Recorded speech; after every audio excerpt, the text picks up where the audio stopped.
individuals representing intellectuals, not governments. And the UN, as I've learned, depends greatly on that interaction. I want to speak to resilience against vulnerability, but in a different perspective from the one that perhaps most people are thinking of, trade, immediately, and so forth. There are three obstacles underlying the problems of least developed countries, as now clarified by Patrick and his colleagues in the work. There's, of course, low incomes. There are human asset weaknesses, and there are other causes of vulnerability.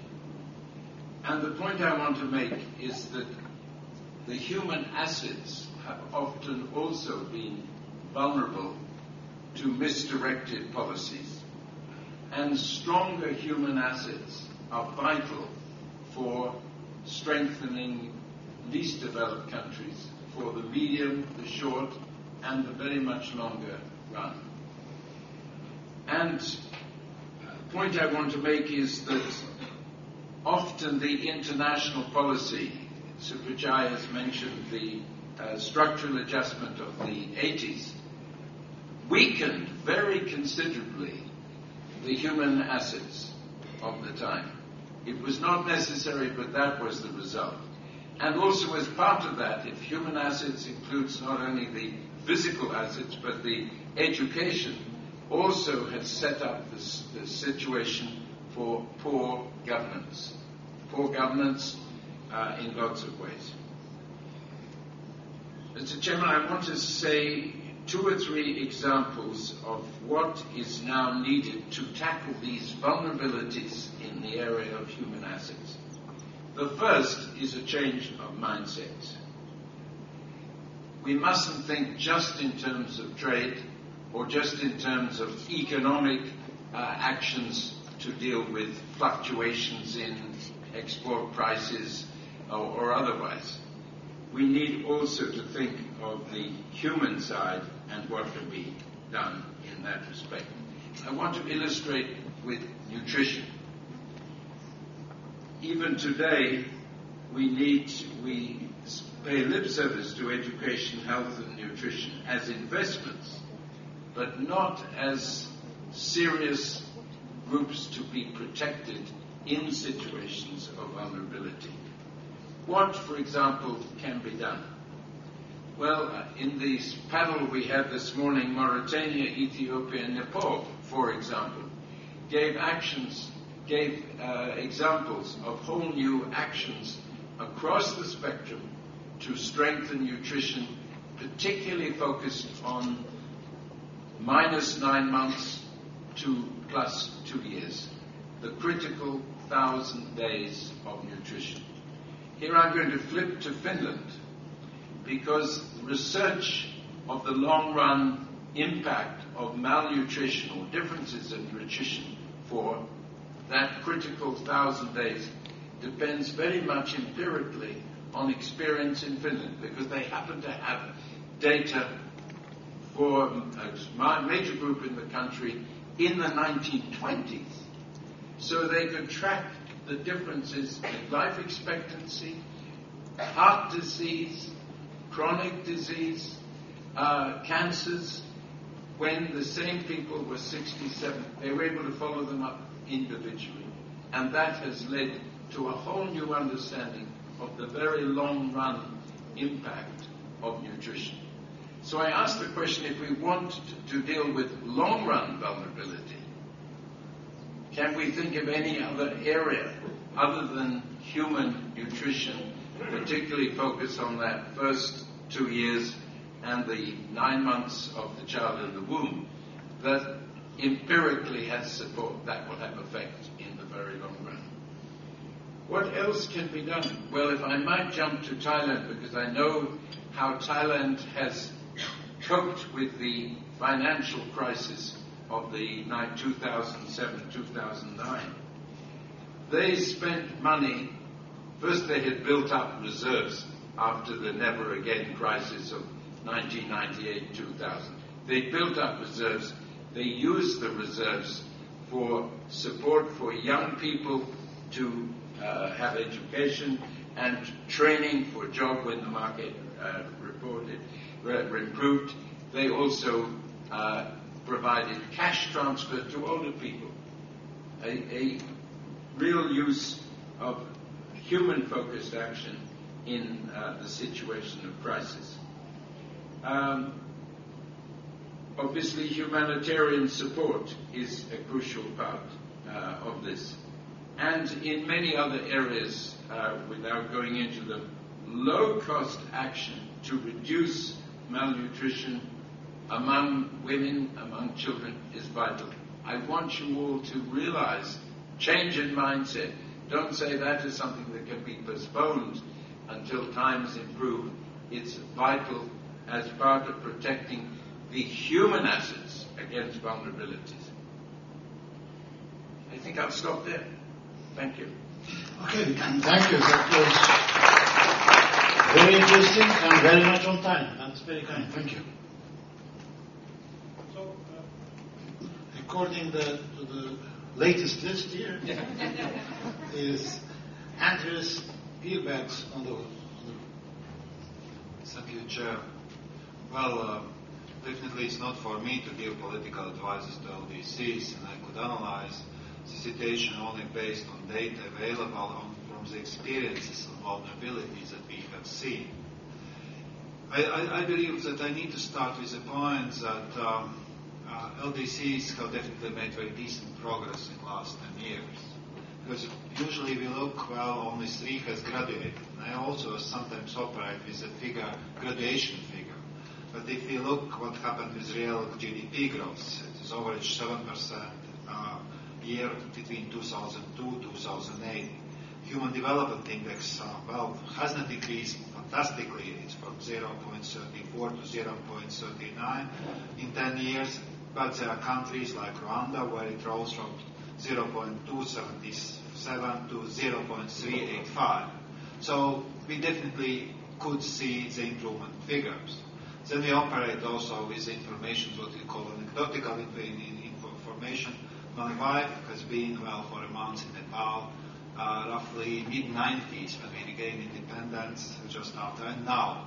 She said it's 2 different countries. She has spent in mountains, and there have been some sick people that she needed to go to very isolated villages. And change is enormous. So I think we should be rightly saying that, with all the crises that came, LDCs has made very substantial progress. And that brings where I spend money, but no money. Because I think that should really indicate where the risks have been in the recent years and we should address. I think with most painful for me is the money that we spend on security sector reform. Well, you would say, what is security sector reform? Basically, we try to reduce the armies, number of people there. Because I think that is one of the vulnerabilities is very serious. Because for whatever reason I can't explain, the armies are too big to sustain the development. So I think that is where countries themselves, very difficult for them is really to deal with the issue. Because it leads to political stability. Because if there is no political stability, you can't expect any type of development. So I think that's one vulnerability that I could clearly see from this. Also, it's very clear that we spend a lot of money also on the African Union Peace Facility for pacifying the conflicts that came. We have learned from this. In the recent times, we have quite a lot invested in the African Union's ability to negotiate, to find political solutions to internal political conflicts that are coming in, at least in African continent, because African continent is definitely the one we are thinking about when we speak about LDCs, to be honest. That I believe that is one vulnerability that we very much need to continue to support countries to keeping political stability. And there, I would believe that our financial support and political support is crucial. Second big spending area that we have came, it was food facility. 1 billion food facility on response to high cruise prices. And it again brings to political stability. Because there is one theory, I don't know how you agree or disagree. So part of the problem in North Africa has been that food prices not increased dramatically, but made a huge impact on households' way of life. So indirectly, it supported also political processes that happened there. But it's very clear that we need to address agricultural sector because productivity in a lot of countries is extremely low or hasn't increased and require very substantial investments. To make things more complex, a lot of LDCs are landlocked countries, or at least some of them, like Malawi is. And it's definitely for these countries, this as I see, anticipate in the future, that is one of the issues that will definitely come. I am still surprised that nobody is very hardly saying anything about food fuel price. That is another challenge that we will have. Some of the LDCs that I know has even the courage to subsidize fuel price. And I believe, well, I understand political stability, but I would advise never to do this because you will never cope with this problem. So that sooner or later you'll be complete disaster, and it will be, well, I very much doubt that it will be peaceful trouble. So I would say this is another sector where we need to address the issue. It is energy in broader sense, because in our support it was one of them. And last, what I am anticipating is climate change challenge. It was rightly said that a lot of countries have problems with disasters, but it's also made to make a particular influence on usual patterns, how the countries deal with the issues. And again, financial ability is not sufficient to deal with this. So that leads for me, but at least how I try to formulate that EU policy development, rather rough because you can never be in the big bloc like EU completely not doing something. Focus on energy supply as much as we can to change, because I believe it will be a huge break to any LDC's further development. I think it is crucial. It's definitely much more important, in my opinion, compared with the transport.